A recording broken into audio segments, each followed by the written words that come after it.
नमस्कार दोस्तों, स्वागत है आपका जैन इन्वेस्टर्स यूट्यूब चैनल में। आज हम एक ऐसी कंपनी का स्टॉक देखने वाले हैं जो विलमार शुगर होल्डिंग्स का हिस्सा है और भारत की एक लीडिंग शुगर बनाने वाली कंपनी भी है दोस्तों। इस कंपनी के शेयर ने पिछले एक साल में अपने शेयर होल्डर्स के पैसों को 6 गुना से भी ज्यादा कर दिया है दोस्तों। जी हाँ, मैं बोल रहा हूँ 6 गुना से भी ज्यादा कर दिया है। पिछले एक साल में ये स्टॉक लगभग 10 रुपए की लेवल से उठकर 61 रुपए के लेवल तक जा चुका है। 524% का स्ट्रॉन्ग रिटर्न दिया है इस शेयर ने और ये एक मल्टीबैगर स्टॉक के रूप में सामने आया है दोस्तों। यही नहीं, पिछले सिर्फ 6 महीनों में इस शेयर की कीमतें लगभग 2.5 गुना हो गई है। और अगर पिछले 3 महीनों की भी बात कर ले दोस्तों, तो 93% के रिटर्न के साथ अपने शेयर होल्डर्स को मालामाल कर चुका है ये शेयर। तो आइए देखते हैं श्री रेणुका शुगर्स लिमिटेड के शेयर्स के बारे में दोस्तों। Audio Jungle.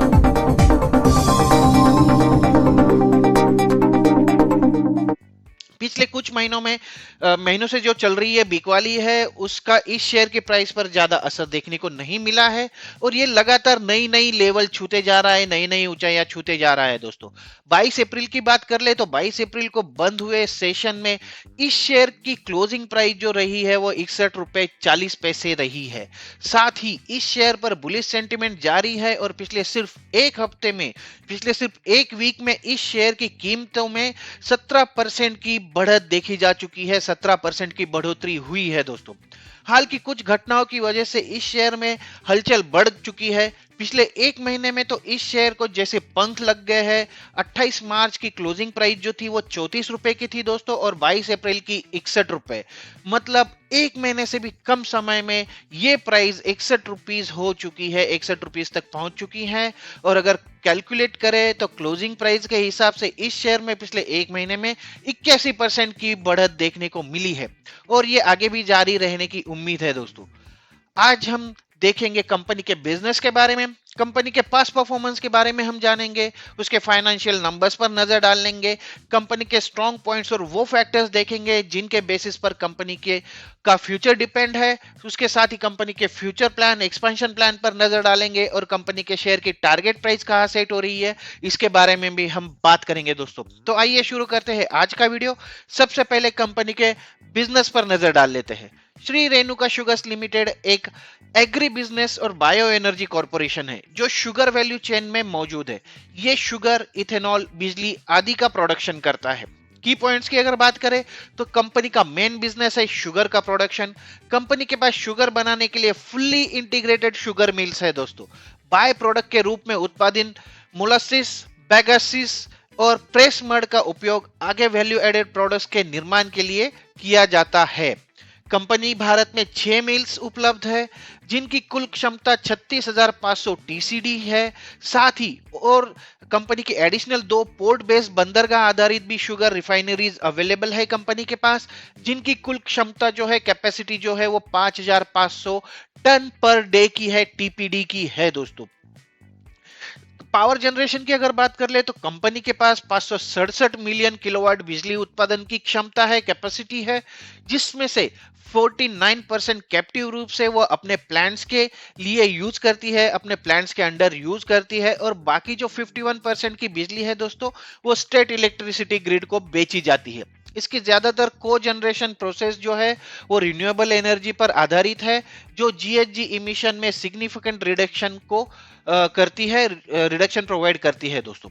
तीसरी चीज, इथेनॉल। कंपनी की डिस्टिलरीज अल्कोहल और फ्यूल ग्रेड इथेनॉल का निर्माण करती है जिसे पेट्रोल के साथ सीधे सीधे मिक्स किया जा सकता है।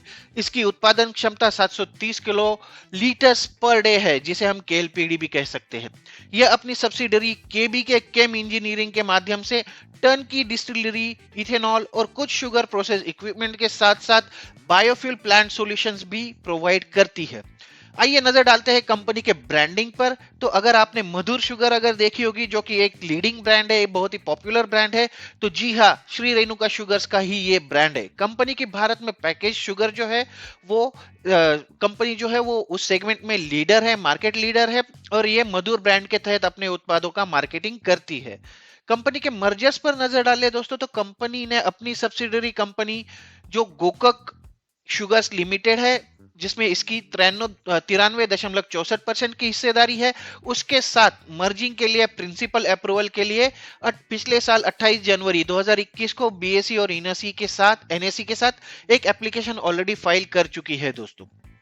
साथ ही अगर इसमें इन्वेस्टमेंट की बात कर ले तो Wilmer sugar holdings private limited जो श्री रेणुका शुगर्स की पेरेंट कंपनी है, इसने वित्त वर्ष 2021 में मतलब पूरे फाइनेंशियल ईयर 2021 में एक्सटर्नल कमर्शियल बोरोइंग्स के रूप में कंपनी में 300 मिलियन अमेरिकी डॉलर और प्रेफरेंस शेयर्स के रूप में 185 करोड़ रुपए का निवेश किया है दोस्तों। इन निधियों का या इस अमाउंट का उपयोग जो है वो कंपनी द्वारा complete NPA classified term loans जो है उनको खत्म करने के लिए, साथ ही वर्किंग कैपिटल लिमिट्स को प्रीपे करने के लिए ये कंपनी उसका उपयोग कर रही है। अब आगे देखते हैं कंपनी के फाइनेंशियल नंबर्स। लेकिन आगे बढ़ने से पहले दोस्तों, अगर आपको मेरे वीडियोस पसंद आ रहे हैं तो इन्हें लाइक जरूर कीजिए, और अगर आपने अभी तक मेरा चैनल सब्सक्राइब नहीं किया है तो इसे सब्सक्राइब कर लीजिए और बेल आइकॉन पर प्रेस कर लीजिए, ऑल ऑप्शन सिलेक्ट कर लीजिए, ताकि ऐसी ही नई नई जानकारी के नोटिफिकेशंस, मेरे सारे वीडियोस के नोटिफिकेशंस आप तक पहुंचते रहे, नई नई बातें आप तक पहुंचती रहे और आपकी हेल्प हो सके आपके इन्वेस्टमेंट स्ट्रेटजी में। तो चलिए मुड़ते हैं वीडियो की ओर और नजर डाल लेते हैं कंपनी के फाइनेंशियल नंबर्स पर। अगर कंपनी के मार्केट कैपिटलाइजेशन की बात करें तो 12,845 करोड़ रुपए का करंट मार्केट कैपिटलाइजेशन है। करंट प्राइस जो है वो जैसे कि मैंने बताया कि 60.40 पैसे की है। हाई 52 वीक का हाई है इसका 63.2 और लो है 9.85। कंपाउंडेड सेल्स ग्रोथ इसका थोड़ा सा कमजोर है दोस्तों, पिछले 3 सालों के लिए माइनस का आंकड़ा दिखा रहा है, -3% का सेल्स ग्रोथ दिखाया है पिछले 3 सालों में। कंपाउंडेड प्रॉफिट ग्रोथ की बात कर ले तो 5 साल में काफी अच्छा आंकड़ा है, 14% का कंपाउंडेड प्रॉफिट ग्रोथ है, 3 साल में लिए 24% का है, 24% का, और पिछले 1 साल में सिर्फ 3% का है। स्टॉक प्राइस सीएजीआर की बात कर लेते हैं तो ये आंकड़ा आपको थोड़ा सा सुकून देगा दोस्तों। तो 10 साल के लिए 7%, 5 साल के लिए 33%, 3 साल के लिए 78% और पिछले 1 साल में 520% का स्टॉक प्राइस सीएजीआर दिखाया है इस कंपनी के स्टॉक ने। अब क्वार्टरली रिजल्ट्स की बात कर ले तो दिसंबर 2020 के आंकड़ों के अनुसार कंपनी का टोटल सेल्स जो था वो 1388 करोड़ रुपए था, और नेट प्रॉफिट, मैं नहीं बोलूंगा नेट प्रॉफिट, वो लॉस था, तो 141 करोड़ रुपए का कंपनी को लॉस हुआ था। सितंबर 2021 के आंकड़ों के अनुसार कंपनी का टोटल सेल्स था 1414 करोड़ रुपए और इसका जो नेट लॉस था वो 97 करोड़ रुपए का था। लेकिन दिसंबर 2021 के आंकड़े काफी अच्छे रहे हैं दोस्तों, जहां पर इसका सेल्स हुआ है 2014 करोड़ का और कंपनी प्रॉफिट में आई है और 43 करोड़ रुपए का प्रॉफिट दिखाया है कंपनी ने दिसंबर 2021 के आंकड़ों के अनुसार।